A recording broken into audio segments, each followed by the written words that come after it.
Magandang hapon mga kalgalag. Sinama ako ni Tres dito para nga ituro sa akin kung saan yung spot kung saan kami bukas magkakati ng ng labuyo. Ito nga, dito sa may taas na to, matatanaw yung bundok na aming pupuntahan bukas. At pakita ko rin sa inyo mga kalagalag kung nasaan parte dito yung Mount Mayon. So ayun si Tres sa taas. At doon sa tuktok sa may cross ay tanaw yung bundok kung saan kami mag-adventure hunting bukas. Saan ba dito, Tres, yung... Doon tayo bro, sa may Aram-am. Ayun yung bundok, dito tayo bro. Kitang-kita dito. Ayan. Ayun, medyo Dito pala tayo bro. malayo pa yung bundok na yan. Ayun oh, yun yung bundok na yun. Doon tayo mag-hunt bukas. Kunti lang dito So sa yun, area mga na to. idol, yung bundok Aram-am na yan. Magmumotor lang kami bukas. So medyo madilim-dilim na ngayon.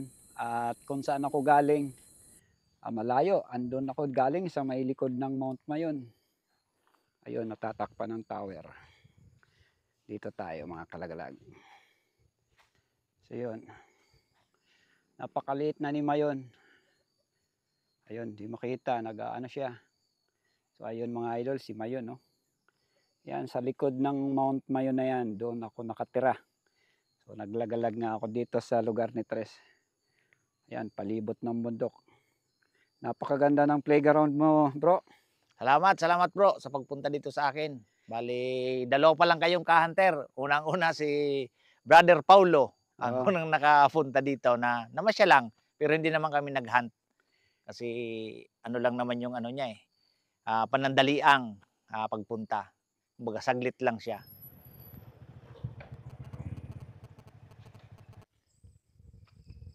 ito si Tres mauna kasi siya yung may alam sa playground na to eh. Ito yung teritoryo niya. Kung sasabihin natin ay sanay siya dito sa lugar na to. Okay, salamat. Yung pala yung talpa ko, nakalimutan ko. Dala na ni Kuya Nilo. Day 2 ng Karamuan hunting adventure ko dito mga kalagalag. Kasama ko si Tres Narbato. Siya yung admin ng Bicolano Labuyo Hunters. Kaya shout out sa lahat ng mga ka-hunters natin dyan. Mga kalagalag sa gubat. So yan, magsisimula na kami umakyat. Mga ilang kilometro pa. Ano lang to bro, mga almost 20 to 25 minutes galing dito sa baba. Hinihingal lang ako eh. Mas matarik to kaysa doon sa Mount Mayon. Hindi naman lahat ng ng Ayos yung daanan terrain dito, paano siya, paahon. Medyo ano lang naman, dito lang naman sa sa area. Pero pag nandun na tayo sa taas, okay Patag na yung doon, okay na doon yung daanan. Whew. Taas. Ano bro, pagod? Pakapagod bro. Dito lang naman yung medyo hassle yung daan. Pero pagdating niya sa taas, banayad na. Wala na si Kuya Nilo. Andun sa unahan. Matindi si Kuya. Ha? Matindi umakyat. Oo. Ilang taon na yun? 62 years old. Veterano na kasi. Yung hininga ko nandito na sa leeg. Di bale, masaya. Adventure. Pinapos tayo sa akyatan mga kalagalag. Pero si Kuya Nilo at si Tres parang wala lang eh. Woo! Iba yung playground nila sa playground ko eh. Parang playground ito ng mga aita. Oo. So, ayan. Dito lang naman ang mahirap. Idol. Pagdating sa Ay, taas, Kuya, bakit pa to? ano na siya, medyo okay na. Kapit muna tayo. Gaya, pahinga ka bro. Ha? Pahinga ka lang, okay lang. Maaga pa naman. Ayan mga idol. Nakakapit ako Oo, sa may natilaok na taas. slope to na tayuan ko. Napunta doon. Bumaba. Ang ano bro? Sige, doon ako. Kapag nagkamali ka dito ng konti, pag madulas yun, doon ka sa baba pupulutin. Oo. Meron yun.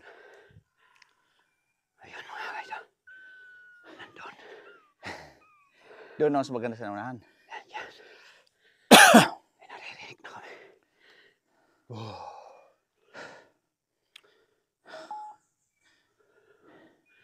Magpapakaka ka na. Doon tayo sa unahan.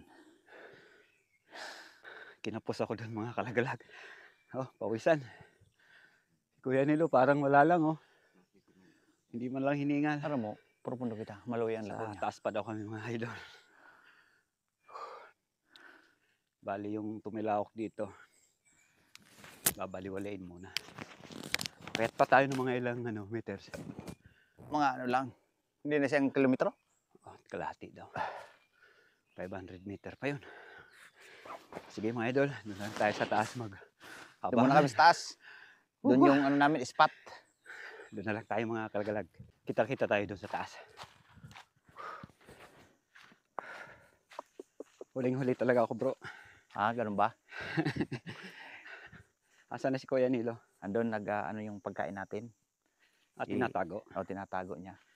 So yun mga idol. Nandito na kami sa sa Place. Patag. Okay, hintay na lang kami ng tilaok dito. At sabi ni Tres, unang tumilaok ako daw tututok kasi priority ako. Mahirap kasi na magpakalayo-layo ako dito kasi yung terrain, yung lugar, hindi ko kabisado, pwedeng mawala tayo. At para sa akin, ang unang titilaok, ako yung magse-set up. At sila ay gagala sila dito sa Aram-am, bundok Aram-am. Reminders lang sa mga viewers natin. This traditional hunting Red Jungle Fowl is for documentary and entertainment purposes only. No animal is harmed during of our activity. Sana maintindihan ng lahat kasi sinasabi ko to kasi na-strike na ako ng 4 nga na beses, yung 2 na retrieve at yung 2 ay hindi na, kaya nagtatry pa rin ako. Kung sakali may strike ako sa mga una kong videos ay tsugi na, wala na si Juan Lagalag. Pero hanggang sa nabubuhay pa ang aking video, kasalukuyang nagro-rolling ang aking mga vlogs, ay patuloy pa rin kami sa paghahunting nila Tres, ni Kuya Nelo, kasi yun ang kasiyahan ng buhay namin. Doon kami masaya. Sinasabi ng lahat, bawal daw ang hunting sa mga wild animals. Tulad ng isang labuyo, marami, libo kaming mga ngati sa Pilipinas, marami kaming groups, di ba? Oo, marami. Marami kaming groups. So sa libo na yan na nangangati sa Pilipinas, dapat sana wala nang labuyo dito, di ba? Dito lang sa lugar namin. Dito lang Napakarami. marami. Kasi bira lang maganting. Ang labuyo kasi hunting is Seasonal. Seasonal. Magsisimula kami ng March to June. July.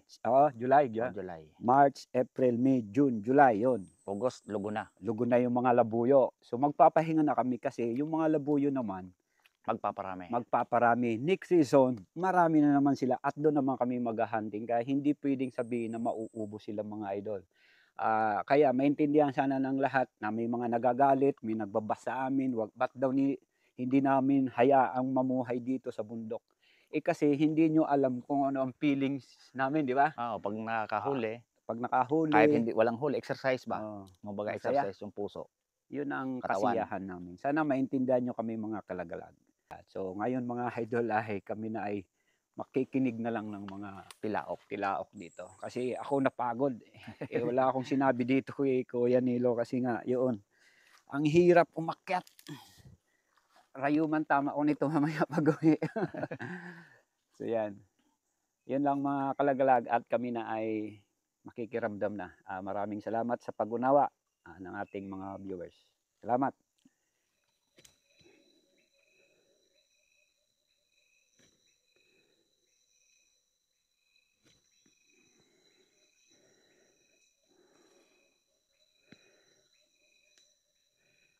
Nagiwewalay na kami mga kalagalag.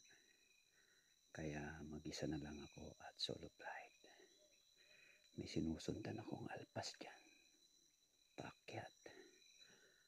So kailangan ko maglagay ng mga sign para hindi ako maligaw kung saan ako dumaan. Paniguro para makabalik ako sa dati kung saan kami magtatagpo nila Tres. Diretso ka dyan mga idol.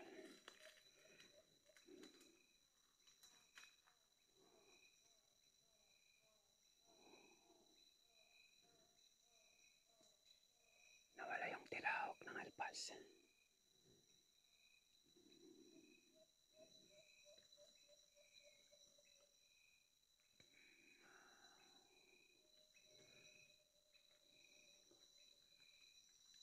Delikado rito yung mga pukyutan. Mahirap na kung meron at madisturbo natin. Pero walang problema. May binigay sa akin si Tres na gamot. Noong sakali mga kagat ng bubuyog at kagat daw rin ng ahas ay pwede itong inumin para kontra. So, dito mga idol ay dahan-dahan na akong diretso. Napakahirap yan. Oh. Yan, konting kaluskos lang.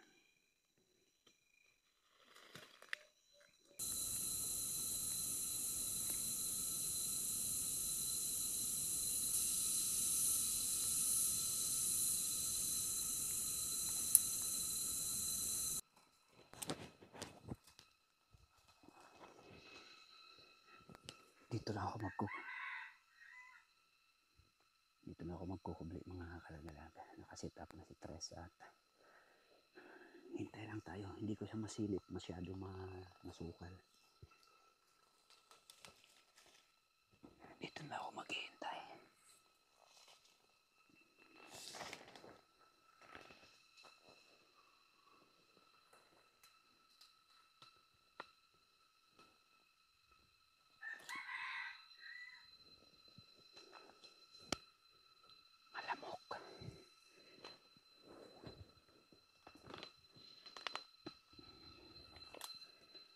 Sisindi ako ng katol.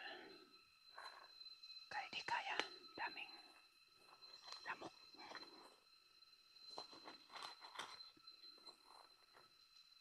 Di tayo tatagal sa kagat.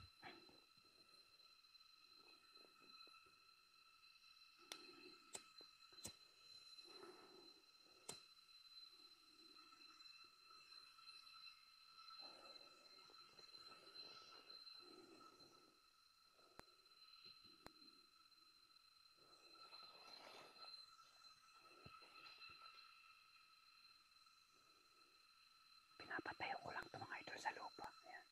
Tosok lang. Uusok na yan. Baka magkamalarya tayo nito. Kahit pa paano may protection ka to.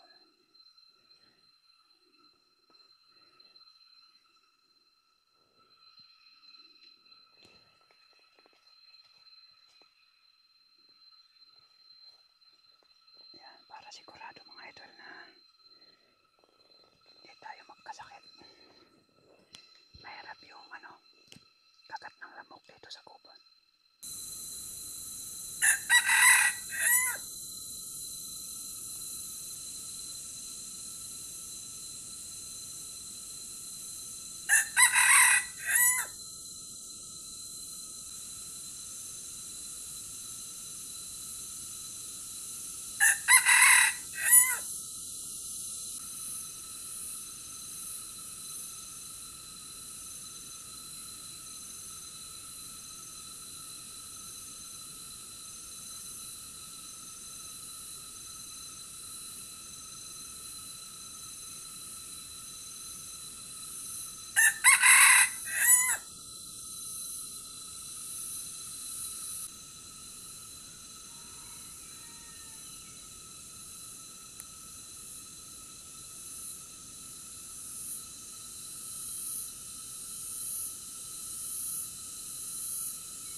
medyo maingay yung ano, yung huni ng mga insekto.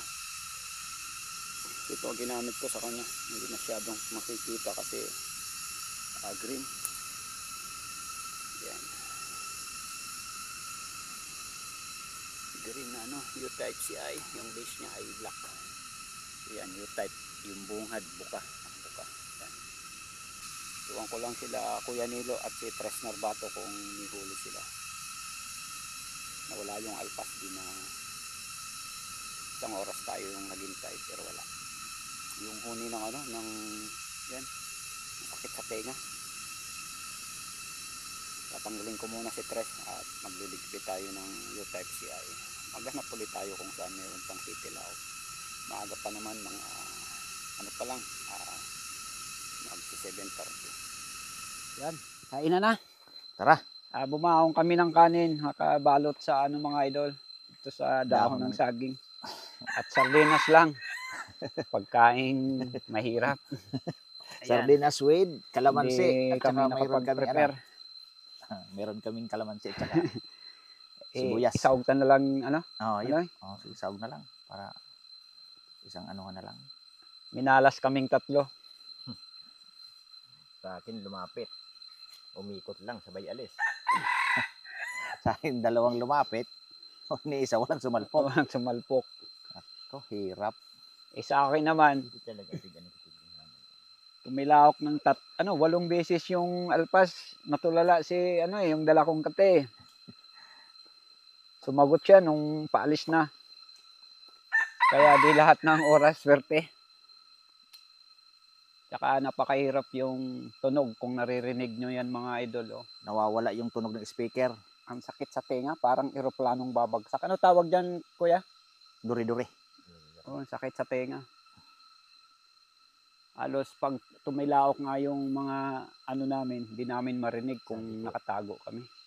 Sabi ko panuto, sabi ko pag yung speaker ni hindi nadagog doon sa kuya. Hindi man nadagog ang ano. Hindi na rin. Hindi nawawala ang ano ng speaker eh. Tunog. Parang ang layo ng speaker ko. Parang hindi malakas. Sabi ko bakit kaya parang mahina. So, lang. Baka pinaglaruan kami dito ng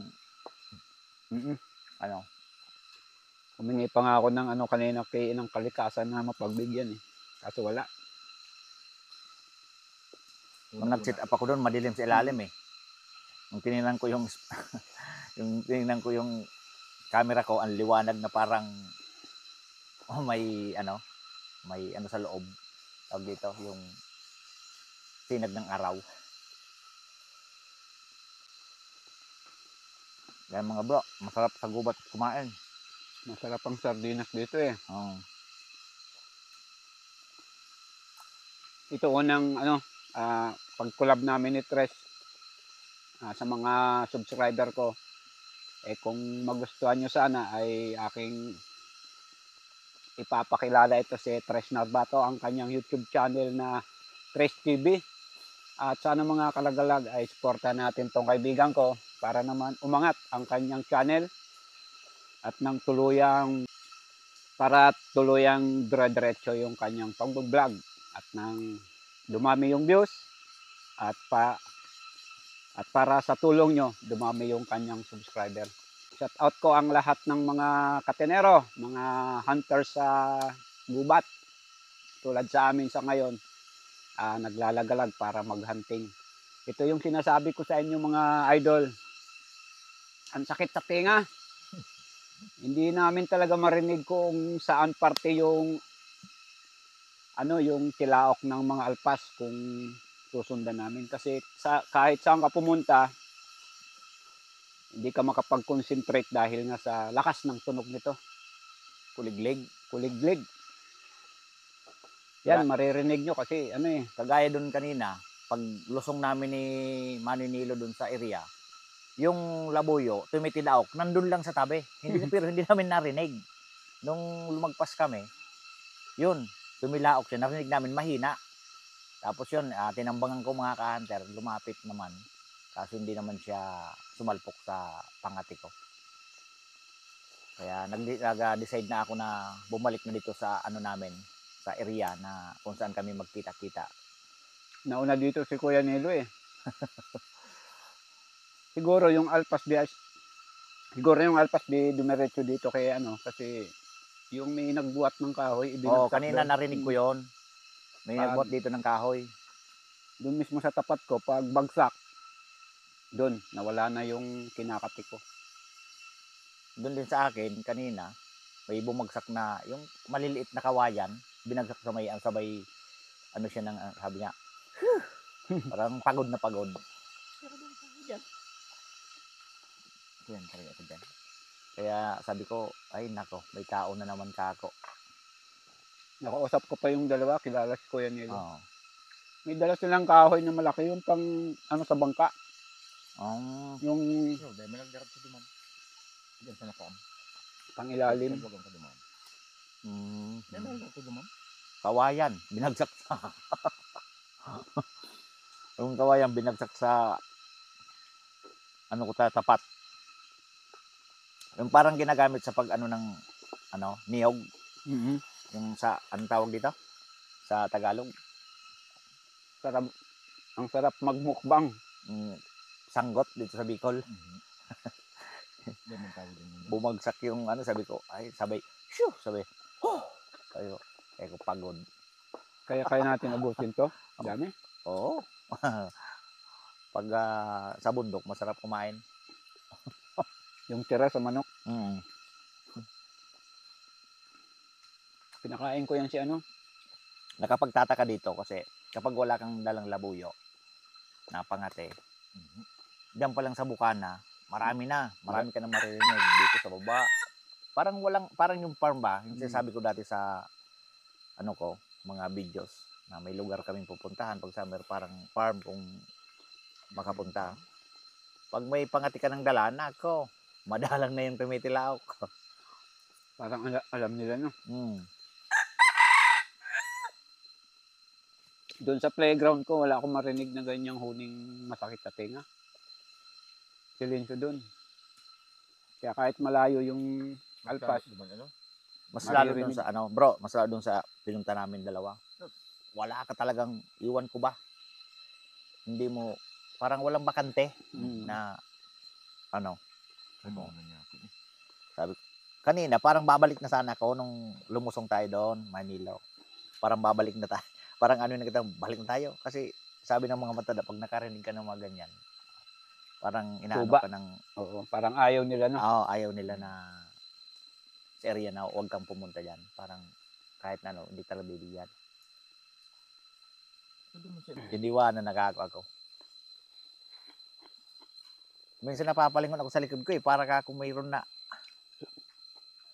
Kulang sa ulam, sobrang sa kanin. Hindi, mayroon bro na parang mayroong ano sa likod ko ba, nakatingin. Kaya napapalingon ako Parang may maitim na. Hindi ka nag-untok ang Kuligleg, ano? Nawala. Mas marami doon. Duman mananggad. Hindi mo maririnig ang kakak ng manok, ng speaker. Ang lakas-lakas ng speaker ko. Dahil naman tignan sa lihan. Malapit lang ko. Kaya inaloy ako kung hain dapit ika. Di baling pagod, masaya kami. May oras din na pupunta rin ako sa area niya. Papasyalan ko rin siya pag may oras na. Papasyal ko si Tres doon sa playground ko. Makaranas siya umakyat, tumawid ng Black laba.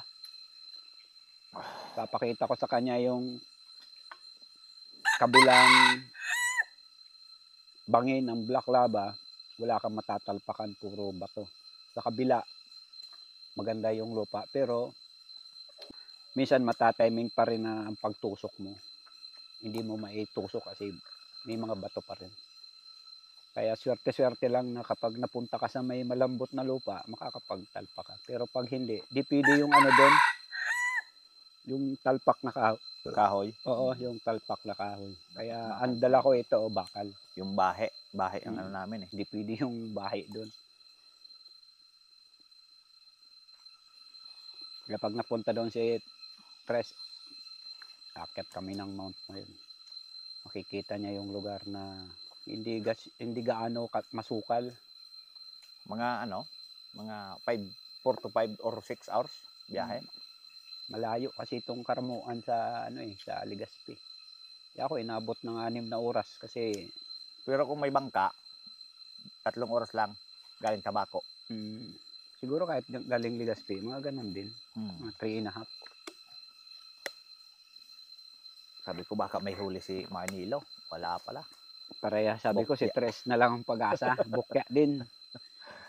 Yun lang. Pag puminok, naglibot yung kayas niya sa gilid. Yung ano, napadais ko 2, kaya upload ko yun sa YouTube para makita nyo mga ka-hunter. Kahit Napalaki. na hindi siya sumalpok, makikita nyo rin yung performance ng pangati ko. At hingin ko kay Tres yung part na yon para maisingit ko rin sa video ko na kahit papaano ay may lumapit na Alpas. dito ko na encounter yung masakit sa tenga, yung huni ng insekto ata. Ayan Ang tawag dito sa amin, duri-duri. duri-duri. Sa Bisaya, iwan ko, or sa ibang mga... Halos mabingi ka, ikaw yung aalis sa area.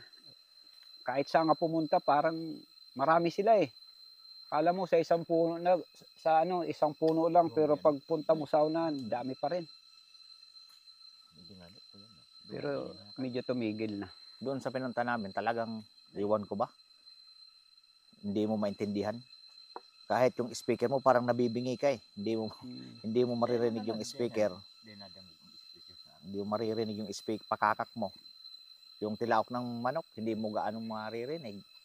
Pakiramdam ko nga yung eroplano, nandun ako sa puwitan Oo. Ang sakit. Ayan parang aeroplano yun. Yung parang babagsak yung aeroplano. Yun, nangatila ako si Tres. Pinangalanan ko ng Tres kasi bigay nga sa akin si Tres na siya ngayon. May mga padala sa akin si Tres na pangkati. Alagaan ko daw doon at mansuhin para Meron pa rin sa kanya, kay Manila. Mayroon pa daw isa. Dami kong dadali na remembrance pa nila. Tsaka binibigyan namin siya ng yung gamot. Yung gamot pangontra sa mga kagat na ahas. Yung mga... Nasambit ko yung kanina Kailangan mga kanter, meron tayong mga baon na ganito para sa safety ng buhay natin sa bundok o sa gubat. Kasi hindi naman natin alam na kung may mga ahas dyan. Naapakan natin, meron tayong iinumin na gamot. Kaya palagi ako meron na ganito sa itak. Iniinom ko. Yung tulad nito, bigay sa akin ni Tres. Nasambit ko to kanina nung umakyat ako dyan sa nung nagpahinga nga ako doon lang sa uluhan ko, yung bahay ng mas pa sa Pukyutan. Yung Yung murupuot, tawagin dito. kapag pati kalabaw nga, pag kinagat nun namamatay Buti swerte ko nandun sa uluhan ko, hindi ko na-disturbo o nagalaw. Kaya dapat meron tayong mga kontrang kagat ng insekto sa gubat. O lalo na daw ito ay mabisa rin sa kagat ng ahas. Oo. So nasubukan na ito ni Tres. Gawa to ng... Saan gawa to, Kuya Nilo? Di ba ikaw nagbigay? Katanduanis. Hindi, yung akin yan, galing yan sa Bisaya. Bisaya. Ayan, Bigay pa yan ng tatay ko dati, nung nabubuhay pa siya. Halong gamot to. Anong halo ko? Maraming maraming Anong tubig? alak. Itong sako alak, itong sako lana. Mas maganda mayroong pangontra sa gubat. So Tsaka, itatali ko rin tulad dito. Asan ba sa'yo? Ganun. Bibigyan pa rin namin si Ayan, ganyan. Bro, Lagalag. Namin ng ganyan. Bibigyan namin ng isa pang gamot para yung may halo siya na, kasi yung umiinom siya ng alak sa mga ibang lugar. Sa Lason. Sa lason. Oo. Bali, for safety na.